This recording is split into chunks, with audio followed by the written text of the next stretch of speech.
என் ஸ்டைல்ல பன்னீர் பட்டர் மசாலா எப்படி வைக்கலாம் பார்க்கலாமா? ஃபர்ஸ்ட் வெங்காயம் தக்காளி ரஃபா கட் பண்ணி வச்சுக்கிறேன். அப்புறம் ஒரு பேன்ல பட்டர் ஆர் ஆயில் யூஸ் பண்ணிக்கிறேன். இப்போ நம்ம ரஃபா கட் பண்ணி வச்சிருக்க வெங்காயம் ஆட் பண்ணிட்டு அது கொஞ்சம் சீக்கிரமா வதங்குறதுக்கு சால்ட் ஆட் பண்ணிக்கிறேன். தக்காளியும் ஆட் பண்ணி வதக்கிக்கிறேன்.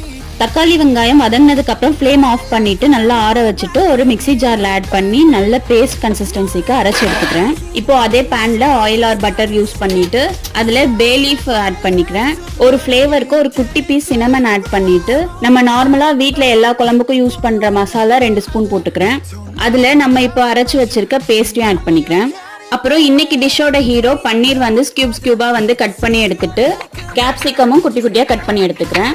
இப்போ ஆயில் பிரிஞ்சு வந்திருக்க கிரேவில ஆட் பண்ணிட்டு நல்லா ஒரு மிக்ஸ் கொடுத்துக்கிறேன். இப்போ மில்க் ஆர் கிரீம் ஆட் பண்ணிக்கலாம். இப்போ தேவையான அளவு சால்ட் ஆட் பண்ணிட்டு 1/2 ஸ்பூன் வந்து சுகர் ஆட் பண்ணிக்கிறேன். ஃபைனலா கசூரி மெத்தி ஆர் கல்பாசி யூஸ் பண்ணி டிஷ்ஷை கம்ப்ளீட் பண்ணிக்கலாம்.